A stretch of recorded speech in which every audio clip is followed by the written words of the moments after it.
OST 2016. This is interviews, music reviews, and more. This is The Hotter Show. What is up, everybody? We're on audio here today on episode 373 of The Hotter Show. I hope you guys are doing absolutely fantastic. Thank you so very much for tuning in and clicking that play button on today's episode of the podcast. I've got what is a stellar, informative, and fascinating episode. I sit down with my old buddy, Ali, formerly from Out of My League, of course, and currently of Seagrave, and we talk all about his journey in music, spanning back from the early days, him getting into music and kind of what got him started on the path of playing music, a ton about the early days of Out of My League, what he's doing now with Seagrave, and he kind of answers a few questions too that some people may have for fans of Out of My League as to what exactly happened with the guys and what's everyone up to now? Are they all still friends? All that kind of thing that you're always curious about when a band breaks up. And then also what brought him back to music, because he did have quite a hiatus from playing music and he moved on to doing some photography stuff, which we didn't really cover a whole lot, but he is a fantastic photographer. Go check him out on Facebook. I'll have a link down below in the description. Well, you guys go check him out. And then also, of course, he talks about him joining up with the mighty Seagrave and what we can expect from them, upcoming shows, things of that nature. So definitely a fantastic episode for anyone who is a fan of Ali's in any way, shape, or form, or you're a fan Out of My League, or a fan of Seagrave. You're going to enjoy this episode. Just like I hope you enjoyed last week's episode of the show, my chat with my wonderful, beautiful wife, another edition of Ask Sam Anything. That was a ton of fun. I've already had requests to have her back on, and I can assure you guys it's going to be a while before we see Sam again. However, never say never. Maybe she'll randomly be like, yo, let's do a podcast again. And I'll be like, bet. And then we'll do a podcast like that day. So thank you very much, everyone, for the support on that. It's always fun, of course, getting to talk with Sam in this environment because it's not something she does. And I think that we had a lot of fun, had some laughs, also had some serious talk in there, which is always good to mix in. I never shy away from having those more serious talks if the mood so strikes myself and the guest that I have on. And there's just really a lot of fun. Thank you very much again, baby, for coming on. I appreciate it. Just like I appreciate my man Ali jumping on the show here today and providing an absolutely kick-ass episode that we're going to jump into right now. We got Ali here from Seagrave, also formerly of Out of My League, and a very talented photographer. Ali, man, it's taken like 7 years to get you on this podcast, but it's finally here. How you doing, man? Great, man. I'm so stoked to be on it.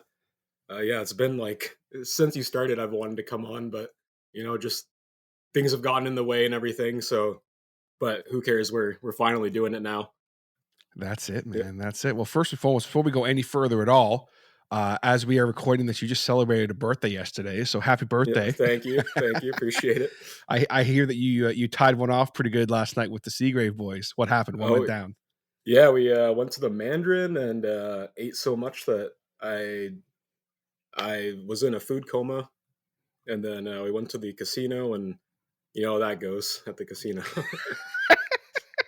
That's the move. Yeah. So what I'm hearing is you went and spent a shitload of money on food.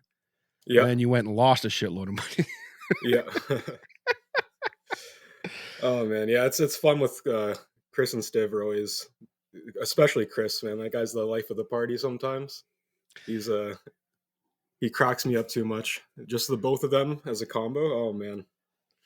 Yeah, shout out to my boy Chris and obviously Steve as well. We got nothing but love for Chris and Steve here on the show. I don't know Doug. Doug's his name, right? Yeah. I haven't met him yet, but I hope we can we can change that. But yeah, man, he's one of the nicest people you ever talk to.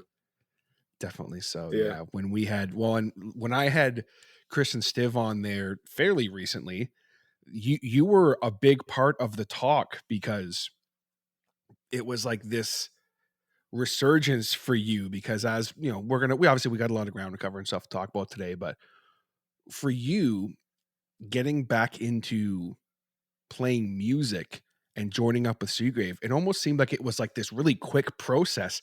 How did it all come to be with that? Oh yeah. So yeah, I pretty much, to go back a bit, when Out of My League we kind of went our separate ways because we all wanted to go to school pretty much. Actually, I still get questions sometimes from people like, "Oh, what happened?" Like, people want to know, is there any drama or anything? We all just kind of wanted to experience life more, because we'd been in the band for so long, and we all kind of wanted to go to school and see where that could take us. So I ended up selling off all my music equipment to fund the photography equipment, because that stuff is not, it's just as expensive and it's just as big of a rabbit hole as musical equipment, you know, uh, always looking at different stuff you can buy that you might not ever use. So I had to fund that. So I sold off all the music equipment. And then when COVID hit, um, I was just like, man, I really want to get back into playing music. I don't really care what it is. So I just started finding gear again. Like I got the new dark glass amp, um, and I got a new Jackson 5 string bass, and I actually got it steel on a 8x10 bass cabinet. And I just started putting everything together, and I was like, okay, sweet, I finally have a live rig again. And then it just sat there for, I think, a year and a half. And I was just doing covers at the time, like my bass covers, just just to kill time, and they're obviously fun to do, and I like showing them to people. And a couple times actually, Chris hit me up, and he was like, "Yo, like if you ever want to do anything, let's do it, man." And I was like, "Ah, yeah, man." Like I was just scared to dip my feet back into music like that. And so I'd just kind of be like, "Yeah, man, like I'll think about it. Like I don't know." And then one day he hits me up and he's like, "Yo, my band Seagrave is looking for a bass player." And then that really like scared me too, because I was like, that's like a full on commitment joining a band. So again, I was kind of just like, uh, you know, I don't know, man. I'll think about it. I also had like a full time job at the time, so it was a little rough and everything. And then so I kind of just left it for a bit, and then more and more I was just telling my girlfriend, like, "Oh man, I miss playing music so much. Like, it just more like every day, just wanting to play it." And then my buddy Nathan, who you know from Fear the Unknown, when his ex band, he just joined the band Beguiler, and Damn right he did. yeah, yeah, and it was funny. I always tell Nathan, as soon as I saw Beguiler post that he was joining them as a drummer, I was like, okay, I'm getting back into music. Like, so I immediately messaged Chris, like it was like probably like 10 p.m. or something, and I was just on a walk, and I was like, "Hey man, I don't know what's gonna happen, but I'm down to try this thing out." And then they immediately like put me in like a Facebook group chat with everyone, and they like laid it all out, and I was like, "All right, guys, I'm gonna try this out with you. Even if it doesn't work out, it doesn't work out, but like I'm gonna try to play with you guys." So they really quick, it was very professional on their part. They already had bass playthroughs. The great thing of nowadays is like if you want to practice music, you can just plug right into like a DAW and like just throw the track on and play to it. So like you don't have to like meet up or anything. So it kind of let me get comfortable with the music on my own, before I brought it to them to practice together as a band. So they had everything lined up for me, and the biggest hurdle was trying to learn all the tracks. I think it was like five or six tracks that I learned, that I was supposed to learn to play with them. And there was no vocals on them. And for me, I always actually find it's weird, I find it easier to memorize the instrumentals and songs when there's the vocals on them. Maybe it's just because the lyrical melodies and everything, it just kind of it's a little bit catchier than just straight up instrumentals. So I remember I just had like the 5 songs in a playlist, and I would just blast them in my car, repeat on my way to work, on my way home. If I was doing anything, if I was going anywhere, I would just play those songs. And then I was watching Stiv made these bass playthroughs, so I was watching the bass playthroughs. And then finally, After I think a week or two, I felt a little bit comfortable enough to meet up with them and actually practice. So I met up with Chris and Stiv, and then we started practicing the songs in the jam space. And I was a little choppy, but they were pretty impressed, which I was like super happy about because I really wanted to, my first band in a long time. I wanted to, show them what I got. And then they had two shows lined up, and they're like, "Yeah, you're probably not going to be playing the next show. We have someone filling in." And I was kind of like, "Ah, man, like, I want to play that show." And then literally like a week later, they're like, "Yeah, you're gonna play that show." And I was like, "Sweet." So yeah, we showed up to the venue, and I'm not gonna lie, I had pretty. It was weird because I had not experienced the scene yet since COVID happened, and I wasn't honestly expecting much. I was like, it's like show in Newmarket. The last few times I've played in Newmarket, it hasn't been that great. Um, but you know what? I'm just down. I'm just stoked to play live music. So I show up there, and I was like, wow, like there was probably like a good 30, 40 people there or something for this local show, which was like, I just never experienced anything like that. And like in a long time.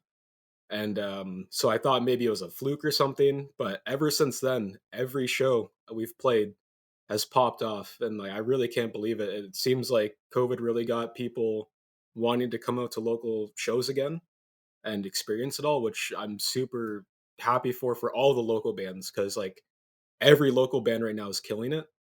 Like I haven't seen really one dead show yet, which is great. I'm super stoked that people are going out, and it's kind of this nice community going on right now where like everyone's supporting each other, like us and our boys. And if you've heard of them, Cruel Intent, we always try and support each other and go out to each other's shows. We got a nice little thing going on with them. They're great guys, and yeah, it's been a great experience joining Seagrave so far.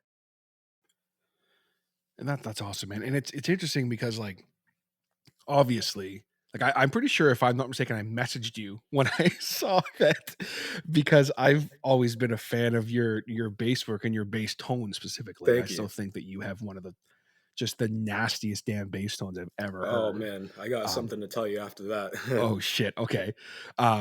And for me, it was like I knew they were looking for a bass player, and I guess I had just assumed I knew what had happened with Out of My League, and you guys basically just saying, "Hey, school," like, which is awesome. I was really happy to see that there wasn't any, it wasn't like, "Oh, we broke up because Dom turned into an asshole and wanted to do a solo project or something." Like Yeah, it's yeah, it's always. I was happy to hear that it was just, let's try some other stuff. But when I saw you start to do those covers and stuff, I was like, oh, like when you have the talent that you have, man, you can't stay away for long. yeah, yeah. It's very hard not to. Yeah, it's yeah, on the bass tone. I remember chasing that bass tone because I remember like when I first got into metalcore, like 2013. Um, I always just heard that like gritty. I know it's been around for a long time, but man, like metalcore really took it up a notch with the like the grittiness of the bass um combination. And I was always chasing that tone, and I was like young at the time, so I didn't really understand things too. I still don't really understand things too much. When I like have gear questions, I go straight to Chris and Stiv still. Um, but yeah, I remember I was doing all these like weird combinations. Like I used to take a big muff pedal and like run an overdrive into it to kind of get that grit, and then I'd have to like throw a noise suppressor on there because it was squealing like crazy. Like one time, Out of My League played in Camelford, and I had just put the overdrive through the big muff to get that nasty bass tone, and it was squealing like crazy between each song, and it was so funny. Like, yeah, I learned really quick about noise suppressors and noise gates after that, and then you know, I kind of kept with that combination for a bit, and then uh, kind of around near the end, uh, that brand Dark Glass started just becoming really prevalent, and Periphery's bass player Nolly, with his it's kind of like the staple bass player, like metal bass player combination right now is like the Nolly, the Dingwall like NG2 bass, I believe it's called, in like the Dark Glass head, and it's just such a killer tone. It's no surprise why almost every bass player like wants that tone right now. So that's why I was like, I need to jump on this Dark Glass train and just try it out. And I didn't want to invest money into a Dingwall bass, so I got that Jackson bass. And honestly, I had first got a Jackson bass like I think it was my second ever bass. It was it was like one of the lower end ones with like the pointy headstock. And I didn't know what an active bass was at the time, and I was always like, wow, this bass sounds insane. Like, why does it sound so good? And then I go back to my P bass and I was like, man, this just doesn't feel right. Like, doesn't feel the same as a tacky. And then yeah, I didn't really know at the time, so I ended up selling that Jackson bass. But going back to it now, I believe it's a Megadeth signature bass actually. But what I like about it is you can't really tell because it just has the logo on the back of the headstock, and it kind of looks like I'm a sucker for Fender basses. Like Fender is like uh just one of my favorites, and it kind of is a combination of like a Fender and a Dingwall bass. Like the pickguard very much looks like a Dingwall pickguard. Um, so I picked that bass up, and I was kind of just blown away by how good it sounds in combination with the Dark Glass. So I brought it to practice, and Chris and Stiv were like, "Holy man, this sounds insane!" And then they started even messing with it more, and it sounded disgusting. And it kind of really helped because um, I've heard, if you've ever heard of the band Kublai Khan, they're also a very heavy band, and they only have one guitar player. And from what I heard from their vocalist, is a way that they kind of help fill the gap is their bass is so distorted. The bass player kind of acts like a second guitar player and the bass at the same time. So like with Seagrave, that's kind of what we were going for as well, because it's just Stiv. And so I was kind of there laying down the low end and kind of being so gritty. It's kind of almost filling in as a second guitar player, which is hilarious. But it really works. And then actually I just went digital with the Line 6 HX Stomp.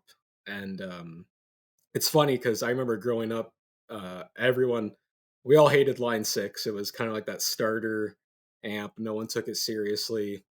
Um, and, you know, people kind of just didn't really want to be seen with one. And then, like, you know, they always wanted the Mesa Boogie and everything, and the EVH heads and the PV heads. But it's kind of crazy, like how many people are using Line 6 right now, and it's I can't even knock it. It sounds amazing for the price. I can pretty much have like unlimited guitar tones and bass tones in one unit. And one's it's super small. Like I have the bigger unit too, and you can even get a smaller unit. And the bass tone I have now is crazier than the bass tone I just had, because this one splits the low end and the high end. And we just debuted the bass tone at the Atria show that we just played in Oshawa, and it sounds absolutely crazy. So I'm super stoked. I think this might be like the pinnacle bass tone that I've had so far. But yeah, I'm super stoked with it, and it's kind of insane how much digital amps have come. So from when they first came out, everyone was kind of unsure of them. But yeah, they're a force to be reckoned with. Well, it's funny because you mentioned Line 6, and like to this day, I still will put excuse me, the Line 6 made a head for a little while, and it's not super well known, but it was the Line 6 HD 147, and it was basically a really high end version of like the Spider. Okay, Like yeah, yeah. it was this super, it was a modeling amp, but it was like I think it was like a 300-watt head, and it was just this beautiful chrome plated, like it was in this incredible amp. And I had one, and I would be jamming with like my buddy who had like, two Mesa dual rectifiers, and you know, and it would be like, dude, like what is this tone you're getting? Like how Yeah. are you getting this tone out of it? And I was just like, I don't know. Like, and that this was, 15 years ago. And now I see so much of that tone and the cleanliness in these newer pedals from line 6, like with what you have there. Like, it's so interesting. And then, I mean, obviously digital is like the way of the future. Like you mentioned earlier, you can plug into your computer through, a freaking a DAW of any kind and get a pretty wicked Oh freaking yeah. tone. Yeah. It would have been nice to have that back in the day, eh? Yeah, for sure. Yeah, even I won't even like I don't even say it because like I'm in the band with Stiv, but he has like an older line 6. I think it's the pod. It's like the rack mounted version. Yeah. And man, his guitar tone is one of the nastiest things I've ever heard in my life. Like it is just so full and like earth shattering. Like I can't believe it. So like when we mix those two tones together, it's just I love looking out into the crowd and like seeing people's faces, and they just have like the biggest stank face going on sometimes when we're playing. It's wild.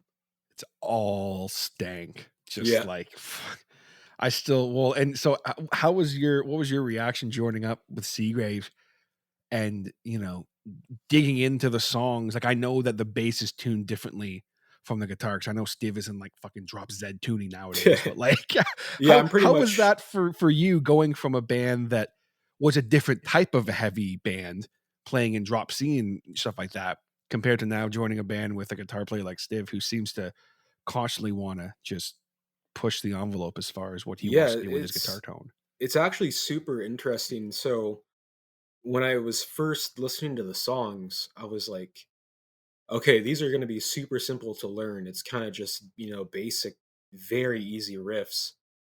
And if you've listened to Seagrave, like you'll know it is like pretty easygoing riffs, and I think that is also I can't even knock that because it has this weird effect where almost anyone can jam it, even if you don't really if you're into metal at least. When people see us and like, I can tell they're not, into beatdown or anything, they can still kind of get into that groovy um those groovy riffs we have. So it's not like we're playing super technical, and like unless you can really appreciate that music, which hats off to anyone that can play like that because I sure can't play like that. But I just find, with like the simple heavy riffs, it kind of brings in a really broad crowd to us. And but yeah, going back to trying to learn it, I thought it was going to be the most simple thing, and I just kept re-listening to the songs, and I was like, okay, wait a minute, that's kind of strange, and then this part's kind of strange. Then I watched the bass playthroughs, and I was like, okay, this actually might be a little bit harder than I thought it would be, because the thing with Seagrave is there's a lot of pauses in the songs, and they're very sporadic and different lengths and time changes and everything. And it's it actually took me a while to get used to it, but once you get used to it and you're playing it, it is so fun. And another great thing too is because the music's not super super complicated, it just lets us go ham on stage. That's another thing that I think is super important is like we want to put on a show for the crowd, not just our music. Like we want to put on a live show performance. So like we like to go super crazy on stage and just do all the stage moves and kick our feet and punch the air. And eventually like to get a wireless and try and spin around and stuff, but it's it's been really fun playing the music. And our new stuff is kind of we let Stiv just go free with it. And I will say he has one of the most unique writing styles I've ever heard. It's I can't even really describe his writing style. It's like super heavy and mixed with he does a lot of these weird little noises on the guitar and like notes and stuff, and it's just super cool. So I can't wait for like our new music to come out because I think some of the older music that's come out has been written by past members and everything. So like this new music has all just been like Stiv writing and kind of all of us, obviously like Doug laying down the drums, and then me and Chris kind of saying like this works, this doesn't, try this out. We're really good at working together as a team to find the sound that we want and need to bring to people. And yeah, I'm super stoked for people to hear the new music because it is. I believe it's honestly like very different, and hopefully it'll catch more people's attention. It's that groove. That's Yeah, something that, like, I mean, I've been a fan of Chris's vocals with every project he's ever done. Like, he knows how much I adore his yeah, vocal style.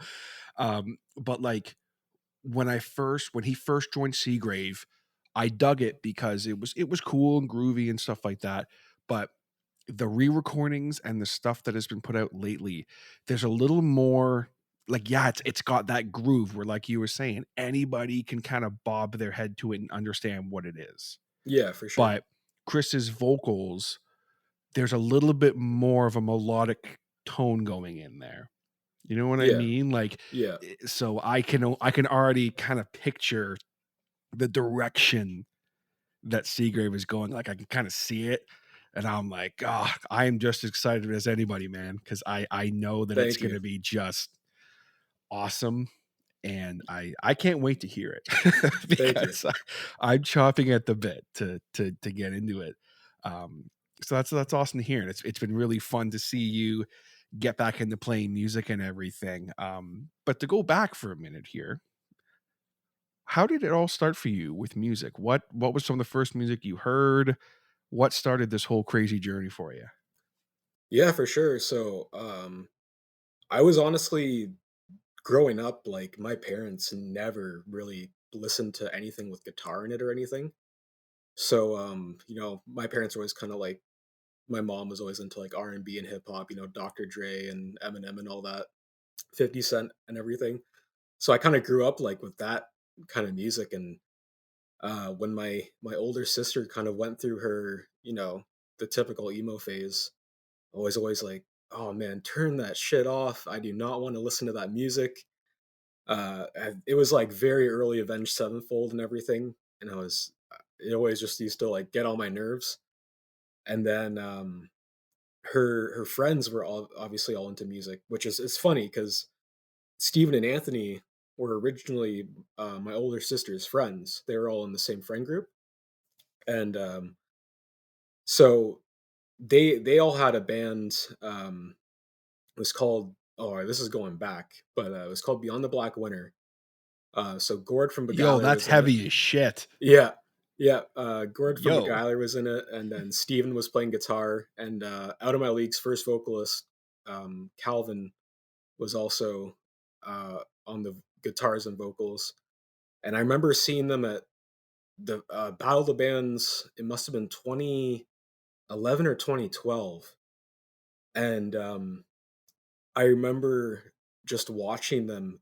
And I still didn't even really care about metal music at the time, and I was like, "This is the coolest thing." Like, and it was just like this local battle of the bands, and I was still like kind of blown away by how cool it was, and I was like picturing myself up on stage. Like, I had no clue even how to play a bass guitar or a guitar or drums or anything, and I remember looking to my buddy and I was like, "I got to do this. I got to like learn something."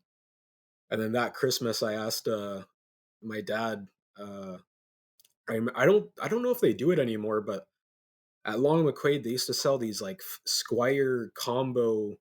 It was like you get a little 15-watt bass amp or a guitar amp, and you'd get the guitar in the same box with it. So I got this Squire like starter kit, and I started watching all these YouTube videos on like how to play bass, and I kind of just self-taught myself. It was super rough at the start, as with anyone. and I would just start learning like Green Day songs and kind of what everyone, the basics, Smoke on the Water and everything, and then I started getting into heavier music. I remember, I still remember it to this day. My sister sat me down and showed me A Little Piece of Heaven by Avenged Sevenfold, like the music video and everything. Yes. And I was sitting there and I was like, this is actually crazy. Like this is insane. I love this. And then I immediately got into my emo phase, dyed my hair black, dressed all black.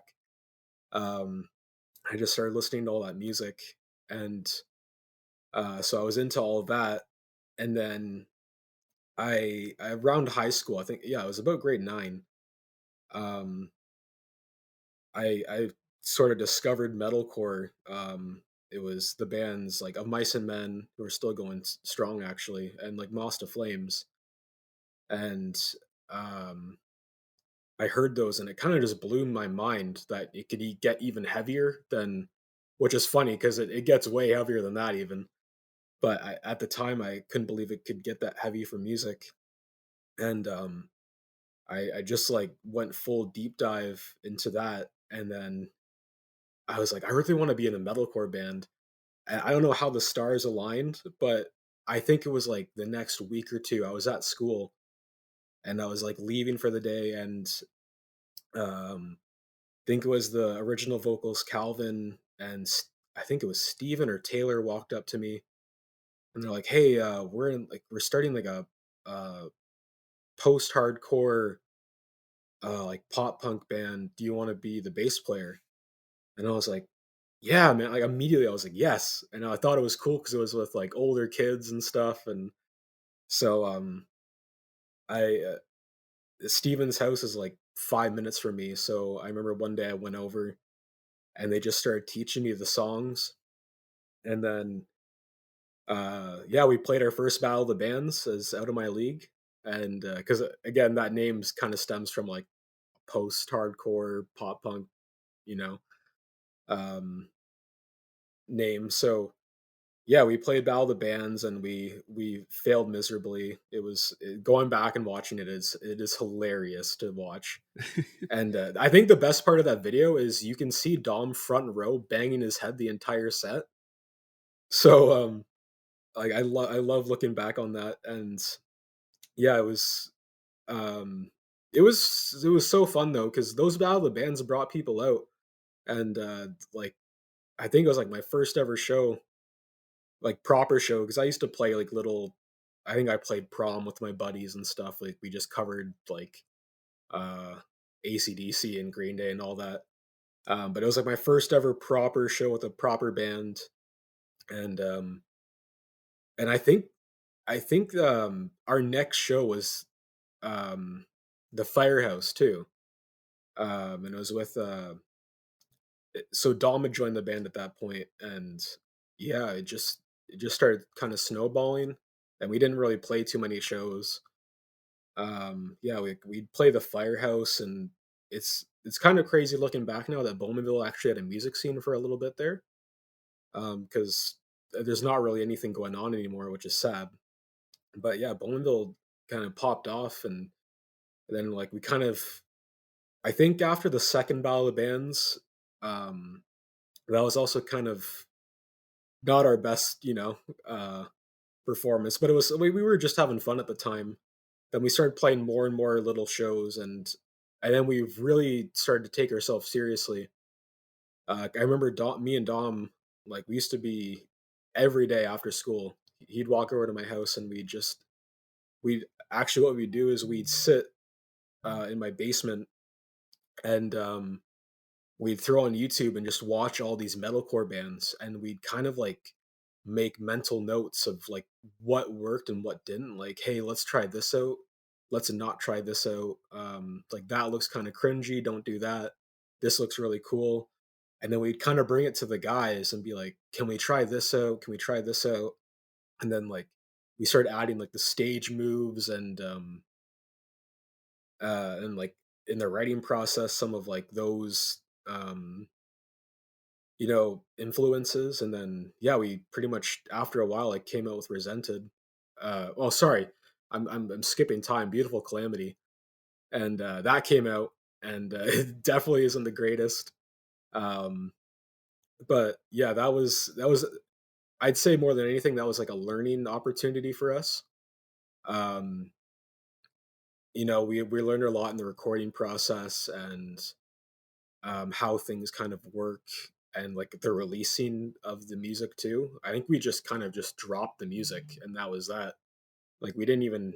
I think we had like an EP release show lined up maybe at the Firehouse, but aside from that, like we didn't really do anything. I don't even think we like really sent it out anywhere or tried to get people to listen to it.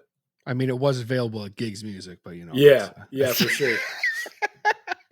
Yeah, if you wanted a copy, you could go there and get it. And I think I remember one time at one point we were like talking about maybe like going into like Sunrise Records at the Oshawa Center and just leaving a stack of them like in like one of the in the aisle or something. Like we were just trying to think of ways to get people to listen to it.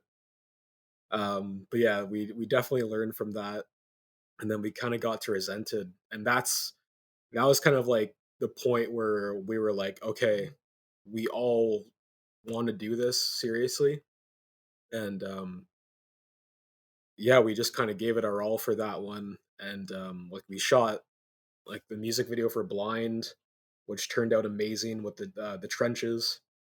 They're an amazing music video group, media group, and so we kind of like wanted to try and go professional, and um, yeah, it was honestly great.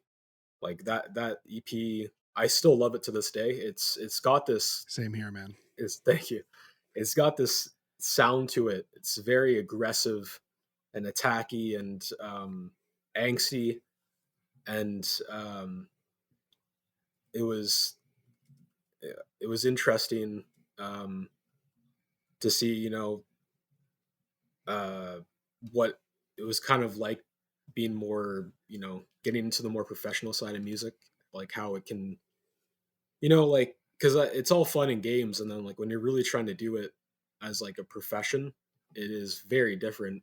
You kind of got to think about everything that you're doing, everything that you're saying, you're posting, even what you say on stage and everything. So we got very lucky with that. And then our our first ever like kind of bigger show, we got invited to open for a band called Slaves. I think they're still going at it, but it wasn't the greatest show. I remember it was at the Hard Luck, which we were super excited for. And yeah, we played it, and I think we only sold like 10 or 14 tickets, which isn't that great, but kind of back then, it was decent. And then I remember being out at the mall or something, and then the promoter calls me and he's like, "Hey, do you guys want to open for North Lane?"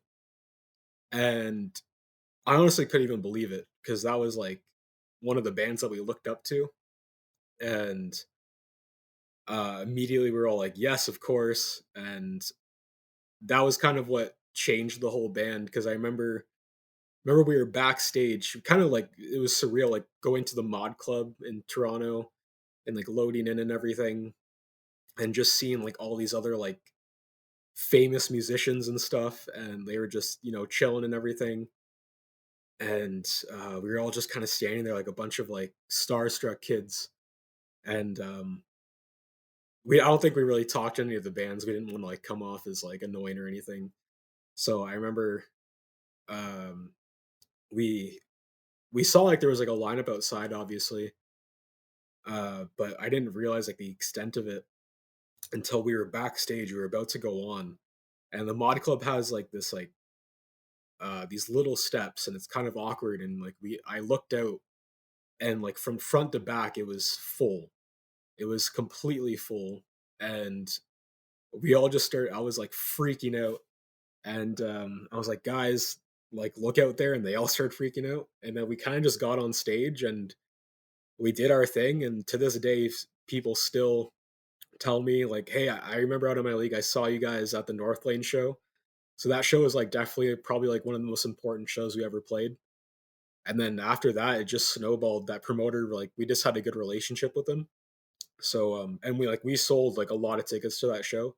We were hustling so hard. I think we were posting on Kijiji, like that we had tickets for it. We were like all over Facebook, sponsored posts, and we ended up selling almost like 70 to 80 tickets to that show for like a local band. That was pretty impressive at the time.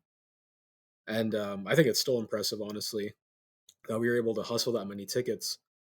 And yeah, it was just probably, I think it might be my favorite show I've ever played to this day. And then that kind of just snowballed into things. And we got to be super humble that like I was able to play with like some of like my favorite bands that I've ever listened to, like Parkway Drive and Stick to Your Guns and Knock Loose, who like just played Coachella. That blows my mind. So like being able to play with some of those bands, like they're probably my most cherished memories ever. And yeah, it's just great that we got to experience that. And also too, like I'm super excited that like we're all still close out of my league. Like we were just all together like at the casino and everything still, and like there's no bad blood between us or anything. So um yeah, those guys are great. And yeah, and then kind of like we all wanted to do life because we had, put out a second album, Oblivion. And we all just kind of went, you know what, we've been doing this for since 2013. We've been doing this. And so we all just kind of wanted to try out school and everything. And everyone's doing great right now, which is awesome. So hats off to those guys. And I'm just super stoked that it kind of led me this far, and now I'm back in it with Seagrave. There was a couple of things that you mentioned there that I want to just go back to. One of which, one thing that I think is so interesting with Out of My League in that time period where you opened up for North Lane, like you guys were just on a different level Oh, when it thank you. comes to, and no disrespect to any local bands, but like just that year's Battle of the Bands, whatever year it was. The only reason I remember is because that's the year that I was not a judge, but I was there because the Outshine boys were judges, and during your guys' set I was moshing a little too hard, and I ended up ripping the ass out on my Oh pants. yes, yes. So the whole thing was Out of My League, literally. Like I think I had said something. I was like, "Oh, Out of My League literally kicked my ass." Like, Yeah. but I just will never forget.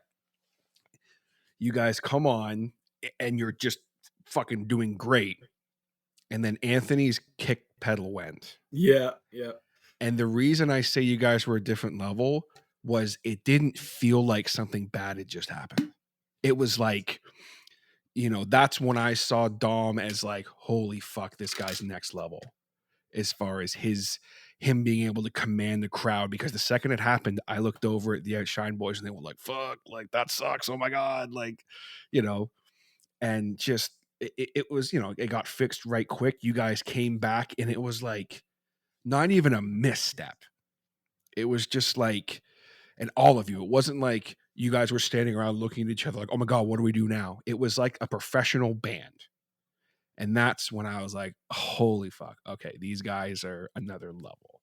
Was in that time period for sure. But Resented too, like it's one I actually just showed Resented to somebody like a couple of days ago. It's literally still on rotation for me all the time because Oh, it's that's great to such hear. a powerful and well done record. I love Oblivion too. Don't get me wrong. Like I love Oblivion, but like there's something about that record. I don't know what it is. I can't quite put my finger on it, but there's something there. The riffs, the vocals ending off with Recover the way it does, like just it's something else, man.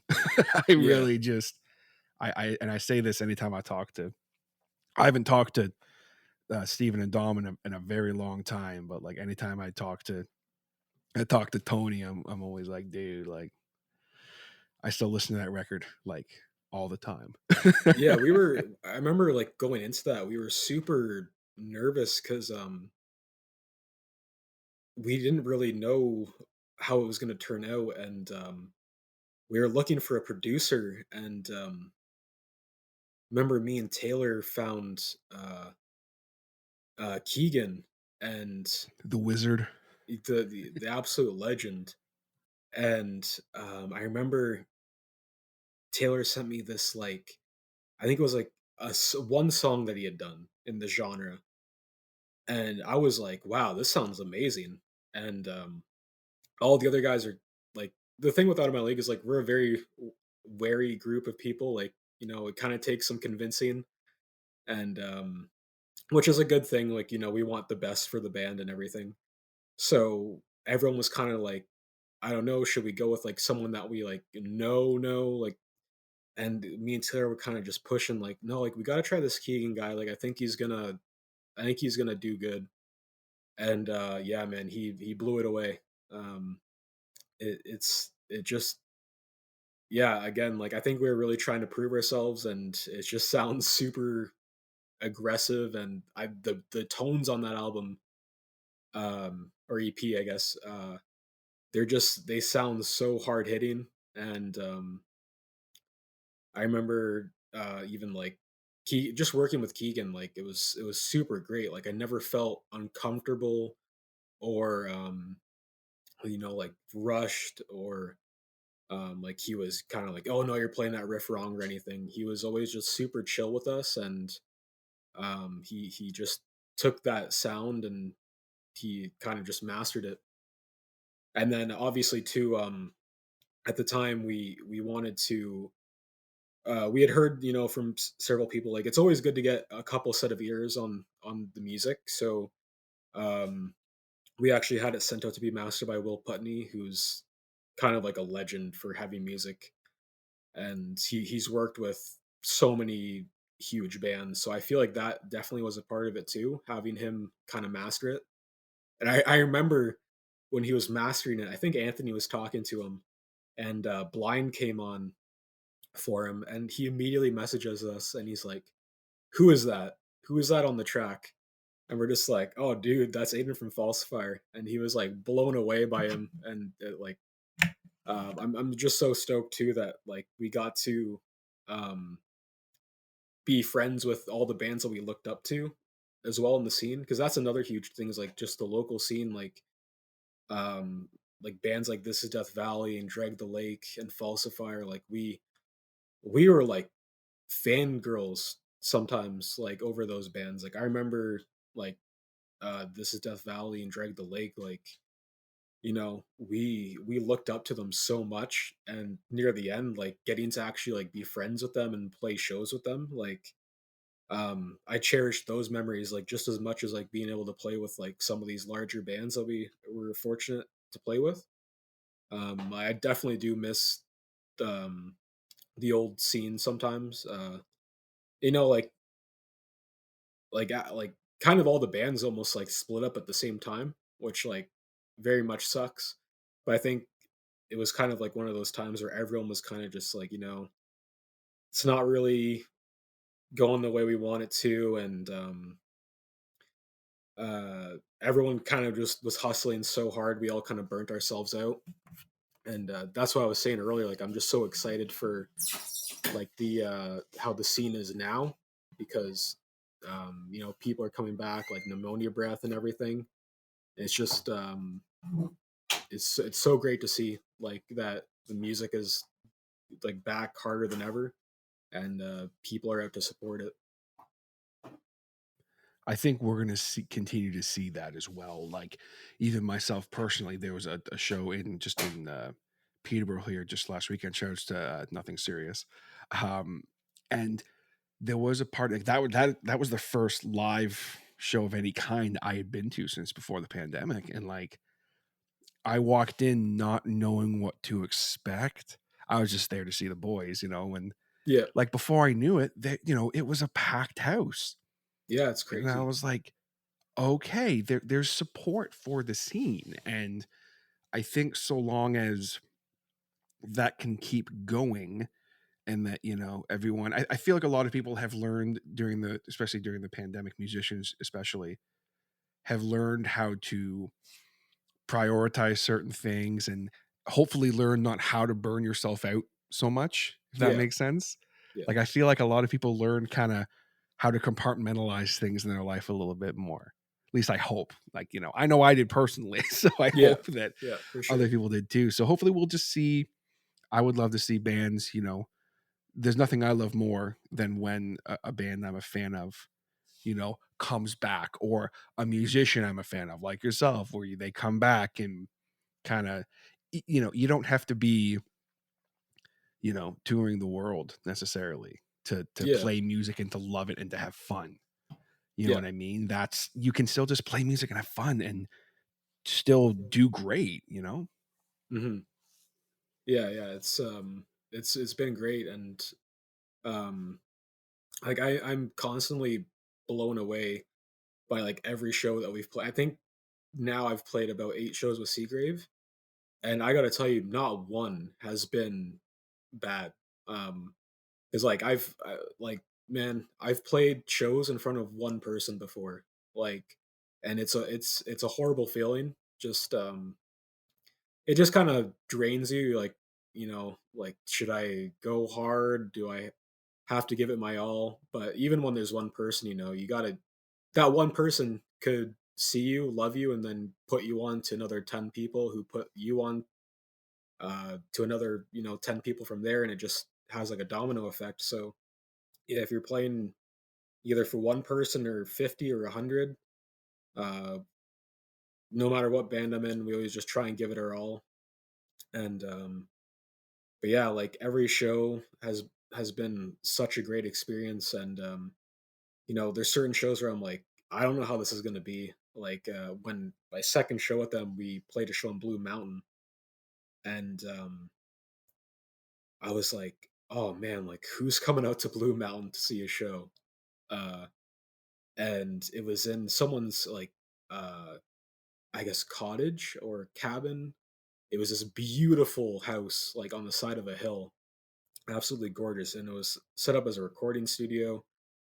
And we played on the main floor, and they had like food and stuff for everyone. And it was packed. The whole house was packed front to back with people.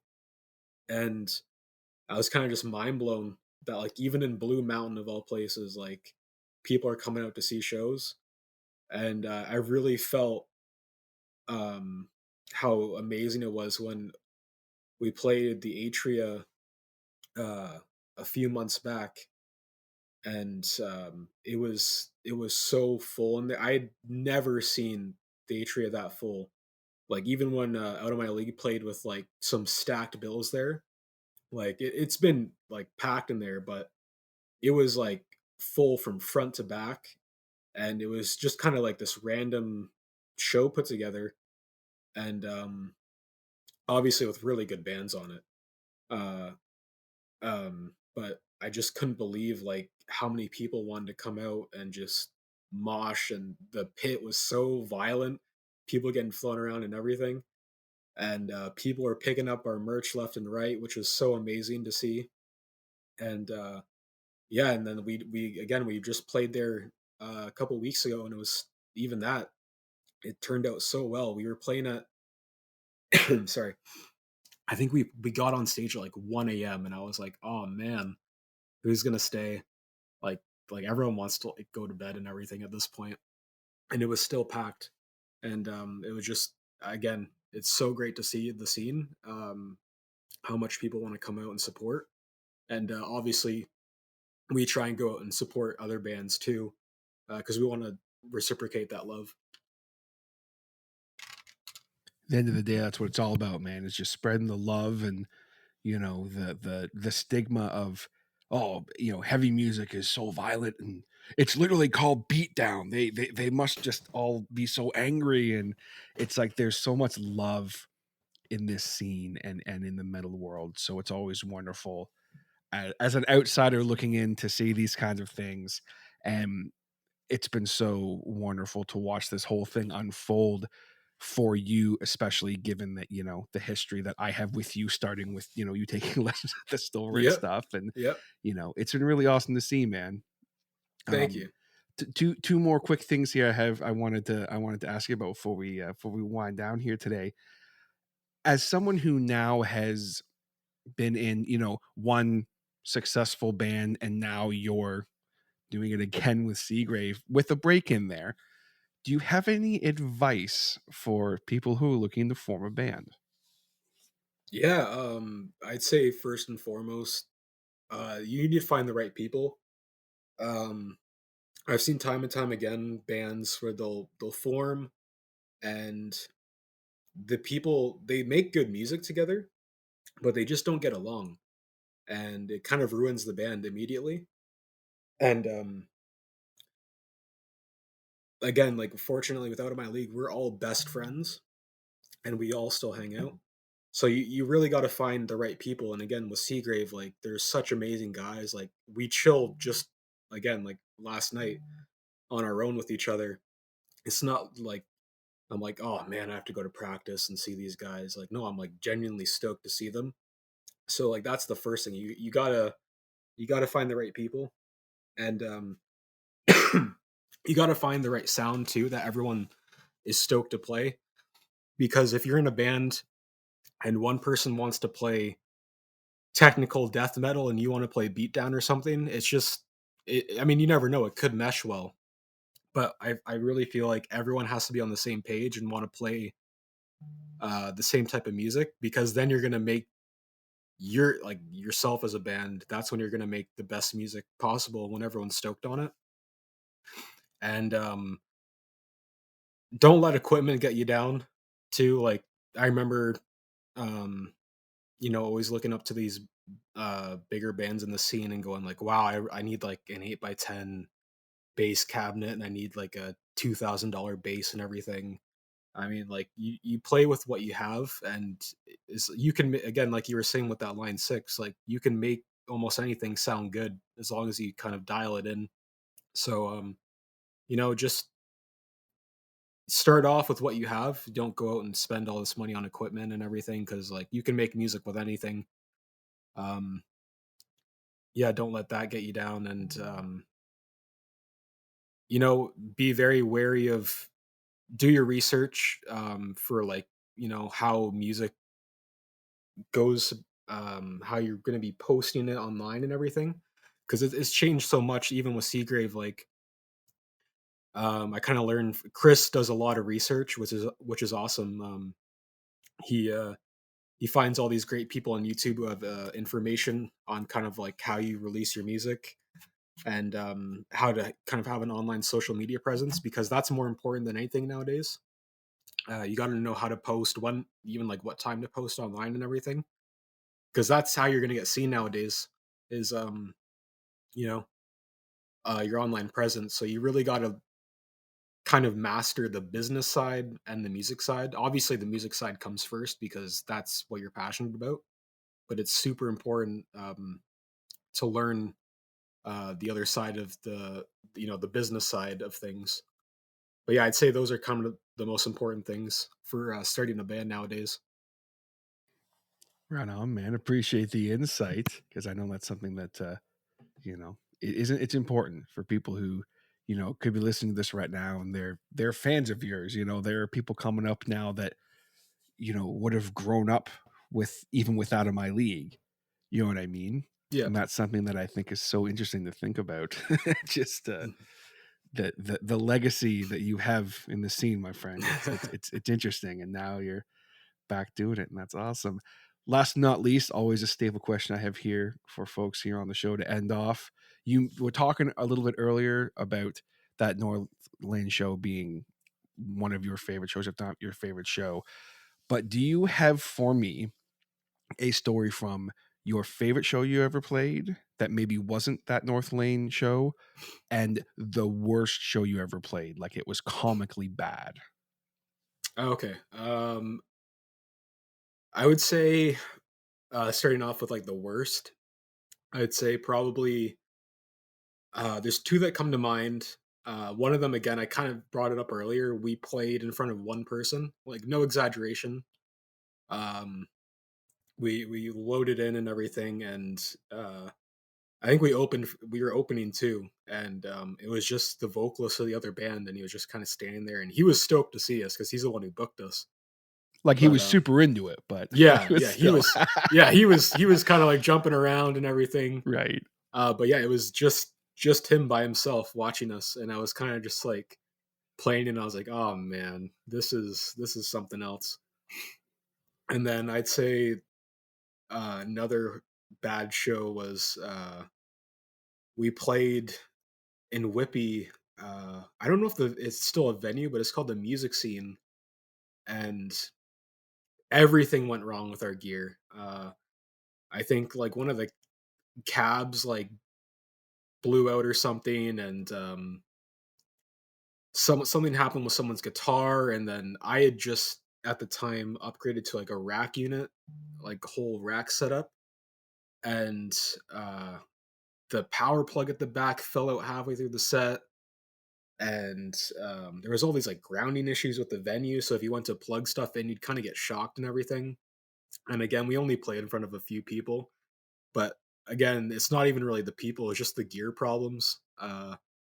It just kind of like ruined everyone's mood. It really gets you pissed off when like your gear is not working like how you think it should. Oh fuck yeah, it does. Yeah, yeah, yeah. So like immediately that came to mind as probably one of the worst. And yeah, I'd say the some of the best. Probably aside from the North Lane show is when we got asked to open for Parkway Drive, because they're kind of like, I mean, not kind of, they are legends of like Mhm.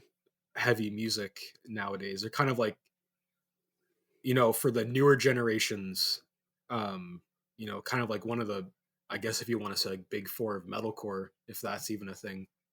But like they're up there, and they're still, they're playing festivals and everything's still going harder than ever.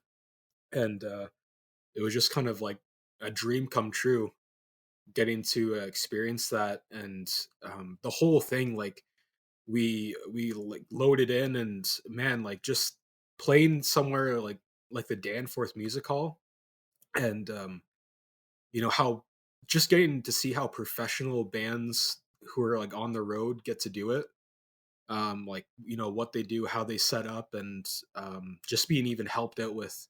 I remember when we were loading in the equipment, there was dudes who just came out and did it for us, and we were like, oh, thank you so much, thank you. And the guy's like, bro, it's my job. Like we were like laughing because like we're just so used to doing it ourselves. And we played, and we kind of got it announced last minute, and everyone thought we were the band Counterparts for a bit. And then yeah, we were playing, and then we got like a really good reception. And then we all love Counterparts, and they were on right after us, and we got to stand like side stage and just watch them pop off while like kind of staring out at the crowd, which is like it's one thing to watch your favorite band like staring at them from the crowd, but to like get to watch them side stage and then see the crowd's reaction, that was like such a crazy experience. And then yeah, when Parkway Drive played, like it was just kind of like at that point I had forgotten we even opened. I was just there to see Parkway Drive. Like I was like, me and all my friends were like so excited to see them because they don't come around like too often. So yeah, it was just an amazing night for us, and that's probably like another amazing memory of one of my favorite shows we ever played. That's fantastic, man. Definitely should be a feather in the cap getting Yeah, to open for Parkway Drive, because they're literally one of the biggest bands in the world right now, like yeah, straight up, So that's that. I actually forgot about that. I'm not gonna lie. I forgot you guys opened for Parkway Drive. yeah. It was It was awesome to. insane. That's awesome, man. Well, Ali, dude, it's been great getting to chat with you and get to hear how all this went down with Seagrave and talking a little out of my league. I was really looking forward to this chat, and I'm glad we got to do it, man. Yeah, of course, man. Hopefully we can get like the whole band on at some point if we can. I would. You tell me the time and place.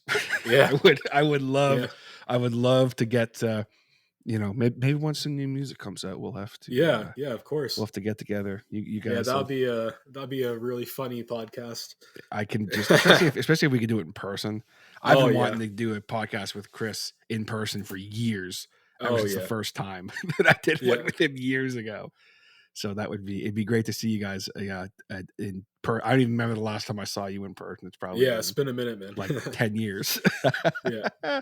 That's it, man. Yeah. Well, Ali, thanks so much for the Yeah. time, brother. I appreciate it. Of course. Thank you so much as well. All right, guys, there you have it. My chat with Ali from Seagrave and formerly of Out of My League. I hope you enjoyed that chat as much as I did. Thanks very much again, Ali, for coming on, being so candid and being so forthcoming with your story. I love episodes like that where I can kind of just let the guests tell their story, chime in when I need to, ask things where I need to. But Ali, friend of the program, he knows how I like to do things. I know he's listened to more than a few interviews over the years, so he already knew what I was going to ask and stuff. And it's just really fun for me to get to just let the guests talk, because at the end of the day, to me, when you're tuning into an interview podcast, you want to hear from the guest as much as humanly possible. You don't want to listen to my dumbass rattle on about stuff. That's just, in my opinion, how things are doing the bulk of the episode. But if you stay tuned for this, that means you don't mind listening to me ramble on, because, well, the main bulk of the podcast over. This is the outro. I will have some links down below again for Ali. Go check him out if you are in need of a photographer or anything visual. And also, go check out the almighty Seagrave. Cool stuff coming out of the Seagrave camp soon. And for old time's sakes, go check it out of my league. Like I said, man, that Resented EP still is in rotation for me, and it just absolutely kicks ass. So does Oblivion, another one that is still in rotation for me. Just like I hope the Harder Show is in regular rotation for you. Thank you guys so much for all the support. I appreciate it. If you haven't yet, be sure to hit that subscribe button. Leave a like if you can. Leave a comment if you can. Subscribe. Rate. 5-star ratings help this podcast grow. If you are listening on Spotify, consider setting up the Harder Show for automatic download. That helps a lot. And leave us a 5-star review if you think we deserve it. I think I've got like almost 40 5-star reviews now, so that's pretty cool. That's pretty exciting. But those automatic downloads help big time. And of course, share on social media. Be sure to tag us and let me know what you thought of this episode. We have Facebook and Instagram, also technically Twitter, but I don't really use it, so maybe don't waste your time on Twitter. I might not answer. If you have anything you would like to reach out to me about, you can do so on social media, or you can contact me anytime at thehardershow@gmail.com. We also have a Discord. So if you're in a Discord and you want to come hang out with a great community and just have good hangs, share memes, music, things like that, let me know and I'll send you a link to the Harder Show Discord, or you can find it through the link in my Facebook and Instagram bio, the link tree. There is there should be a permanent link on there for the Discord.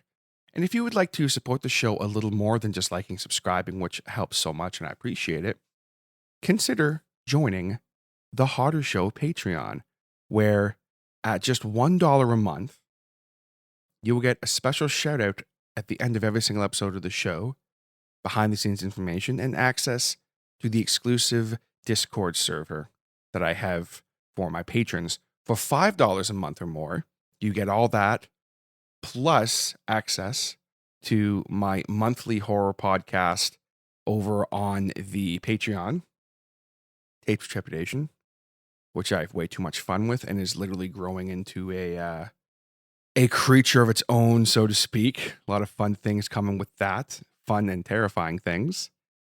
And $10 a month more will get you all that, plus once I reach my goal of $100 a month for at least 2 months, because I'm not going to do what happened last time where I hit it for a month and then I went down because I got a little too gun-ho and spent some money I didn't have. So it's, we're gonna be a little more careful with that. That's pretty industry standard for Patreon. Once I hit that $100 a month for 2 months, I'm going to open a t-shirt store where there's going to be the classic Harder Show tee design that I sell once in a while. And there's going to be some new exciting stuff. And, you may or may not get a discount on that if you're $10 or more, or, there might be a special t-shirt just for you guys. I don't know. It's hard to say what's going to happen. But you got to be a patron over on The Harder Show. patreon.com/The Harder Show. And now, I think it is high time that I give a shout out to all my Patreon supporters, my hotheads. We have the OG, Scott Duquette. Patron since October 28th, 2019. Holy shit. Ronan Komori of Baseline Feed. Wolf Delta Pi of Baseline Feed. Actor extraordinaire Eric Phones. Mike Quintero of Shutter Radio. C.M. Peters, author extraordinaire, also member of the Baseline Feed podcast. My brother, Mr. Jason Reese from Jaybird Digital Arts, the man who makes my show look so good. If you need graphics or anything digital art related, hit my guy up at Jaybird Digital Arts. Kelly Sisson. Terry and Janet Hodder, the not so direct creators of the podcast in a weird way. Brandon Bowden of Bowden Voice. Neil Scrupa of Neurotic Voice. And last but not least, the new guy on the block, Ian Hill, which I know is Neil's buddy. Shout out to you, Ian. Thanks so much for the support, man. I appreciate it. If you want a little shout like that at the end of every single episode of the podcast, consider joining the Patreon, as well as getting those other aforementioned fun things every month. I'm going to tell you guys a little secret. Something is coming, and I haven't talked about it yet. I'm not going to talk any more about it. This is going to be a really interesting summer. You might see a little hiatus from the Harder Show for about a month. But something is coming, and I'm terrified, but really excited. And it doesn't technically have to do with the Harder Show, but something is coming. And let's just say, hold on to your hats, and then I appreciate all y'all's support, and then I'm going to need it come like August, maybe September. So stay tuned. Cool stuff coming. If you're a fan of horror, definitely stay tuned. And with that, I'm going to sign off here today. Thank you guys so very much for tuning in. I appreciate it. Go ahead and check out Seagrave again, Ali again, Out of My League again. And I will catch you next time right here on The Harder Show. Take it easy, guys.